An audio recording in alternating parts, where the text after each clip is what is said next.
Hi, guys, and welcome to the Glitter Review. Welcome. I'm your host, Indy, And I'm Pure Heaven. and we will be giving you commentary and reviews on different movies. Hulu, we'll be doing stuff from Hulu, we'll be doing stuff from Netflix, we'll be doing stuff from HBO Max, and anything that you guys will want us to do a review on, we'll be more than happy to review it for you. All of them. Yes. So follow us and subscribe to us and just watch us. And welcome to the show. Stay tuned.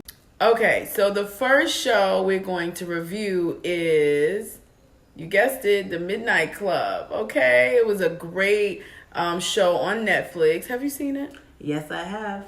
To give you guys a little facts on The Midnight Club, Mike Flanagan, who directed Midnight Mass, is the director of this particular series. Midnight Mass was good too. It was really good. He has like a whole like creepy thing with him in his series. So once I seen that he was actually directing it, it made me really interested in actually watching it. So I knew I was going to be in for a treat. Okay, so at the very beginning, the show takes place with one of the main characters. Her name was Alonka, right? And so she is like so excited to go away to college, right? She has everything together, she's with her dad. But then she finds out that she's diagnosed with thyroid cancer. I actually had thyroid cancer, believe it or not. Thank God I didn't die, but you can. It's very rare, but it just kind of shattered her dreams, right? You think? Yeah, and the thing was that what was so traumatizing about it was she was at a party. So, and then she started coughing up blood, and I think she passed out, right? Did she pass out? Yes, thank God that never happened to me, but Yeah, so that was kind of like, that started the whole series off with like, set oh the shit, stage. yeah, like what's gonna happen? So I thought that it was kind of sad too because she was so excited about going to school. Right? Like, can you imagine that? Like, you're about to take a huge step after high school and it's halted by some medical, issue. Like, that right there alone had us wanting to, watch more. Like, what's going to happen? She's going to go to college? She's going to, you know what I'm saying? Like, okay, the whole purpose, or, it's all surrounded around them getting together in the library and telling these like creepy stories and things like that. Like, that was the fun part. I didn't expect that. So which one was your favorite story, you think, that they told? Actually, it was Anya's story. Like, when Anya's story was really good because it was like kind of based off of her life. Mm-hmm. Like when it basically was saying like she was so perfect and she had a perfect life, and basically she was fighting. She wanted to do bad stuff too. So she took what is it? What is it when you she made a deal with the devil. Yes.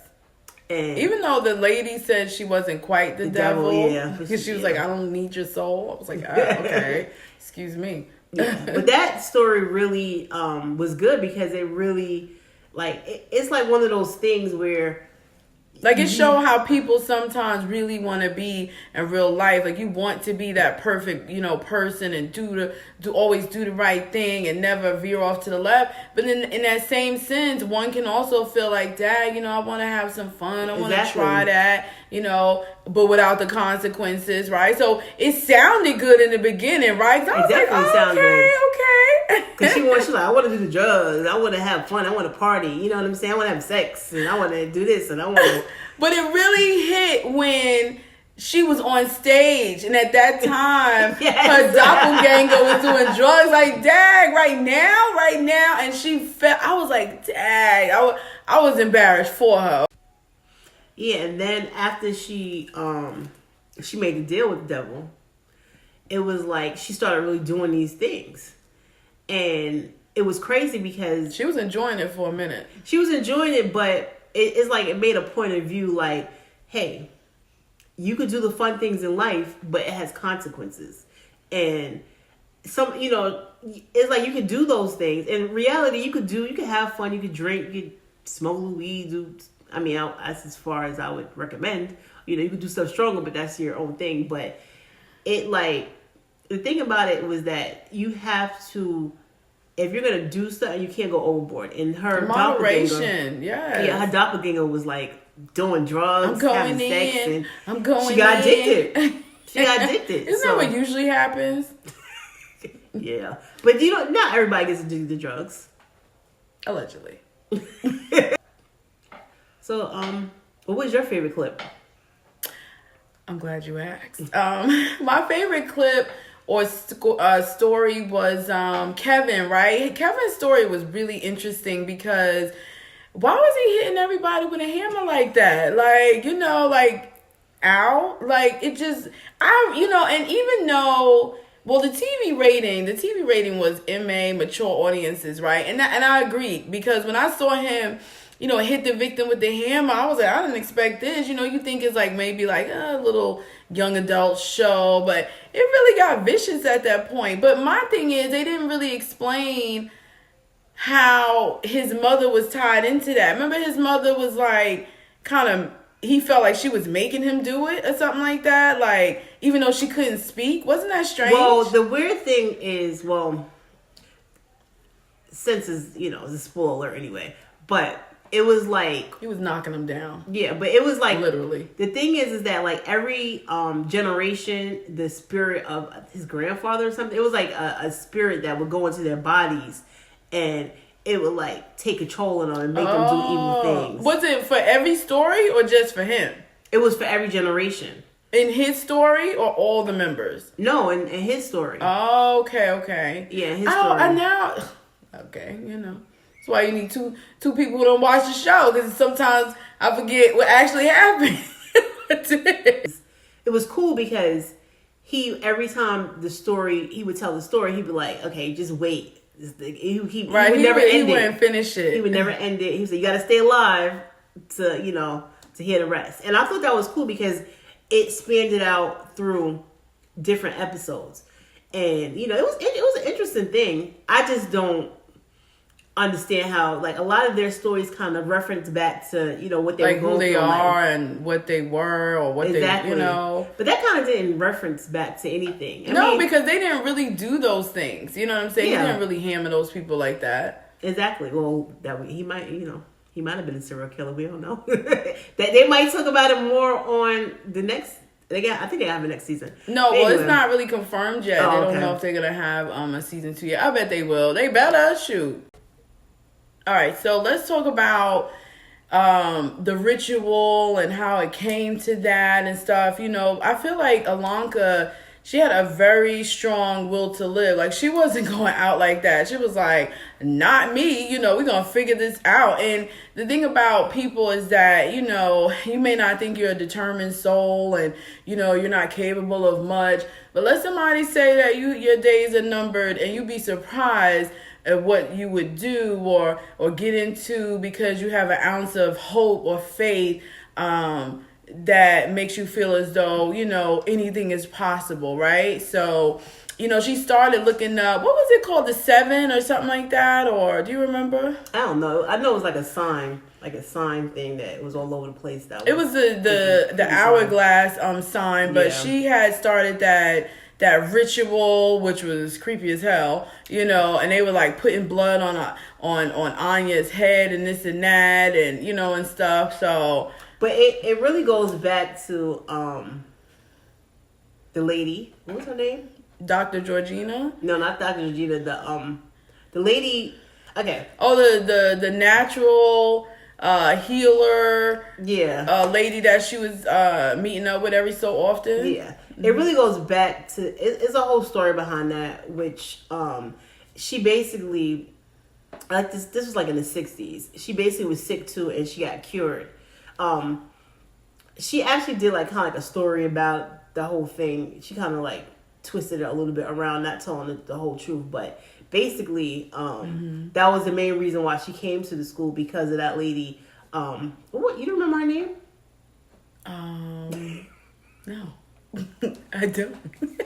The cool thing and my favorite episode is with Anya, and when we thought the ritual actually worked. Like, I was so confused, and the director did a great job in that, because you know, she was like living her life, looking in the ballet studio. Like, we all had hope too. Like, oh my God, she was in the recovery group, you know. But what really touched my heart is when, you know, they were reading the story from not reading, I keep saying reading, but telling their story from the hallway. And, you know, have you ever fallen asleep in front of the TV and a show was on and you mysteriously was dreaming about the show? So that reminded me of just that. You know, I was hopeful for her, but when she woke up and it wasn't real and she passed, like, I cried, like, real tears, like a 7-year-old. Yeah, because it was so believable when she was like in that meeting, that little group and survivor group, and she was basically saying how everybody died.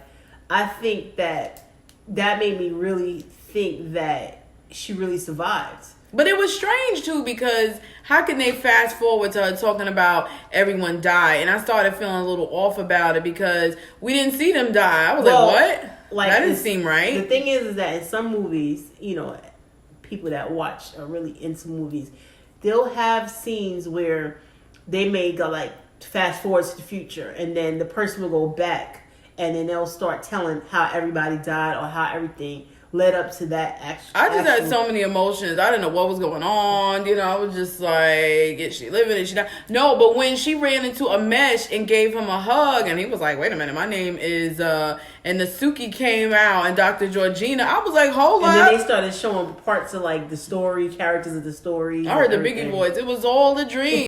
Okay, so what we're doing with all our shows on the Glitter Review is we are going to rate the shows that we review, and we're going to give it between a 1 to a 5 pieces of glitter. Okay, so what would you, Indy, give the Midnight Club?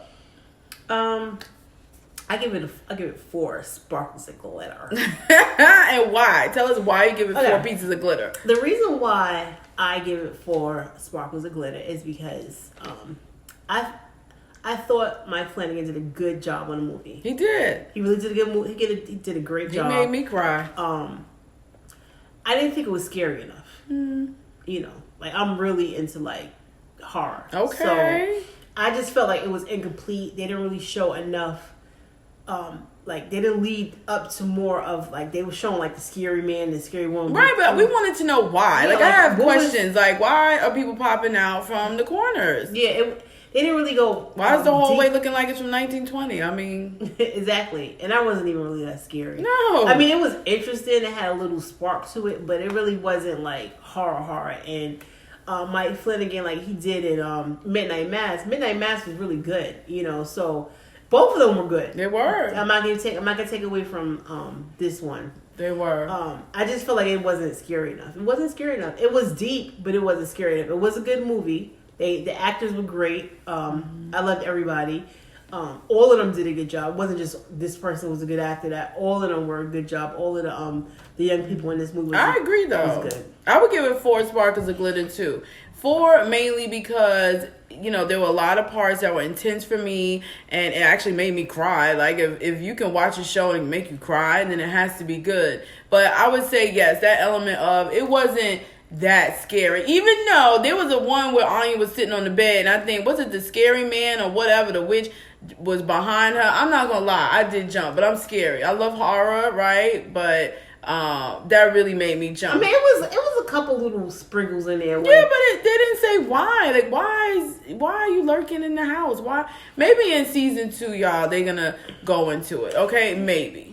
Okay, I hope everyone enjoyed the glitter review. You know, like, subscribe, you know, and stay tuned for more reviews that, you know, we are going to bring to you. You know, also leave comments below. Let us know what else you want us to review. I'm open to it. I'm open to it too. And if you like it, subscribe. Look forward to us, you know, giving you more content on different movies and different series, and we look forward to seeing you again. Yes, we are going to give you our point of view every time. So it has been a pleasure. I'm Pure Heaven. And I'm Indy. And next time on the Glitter Review.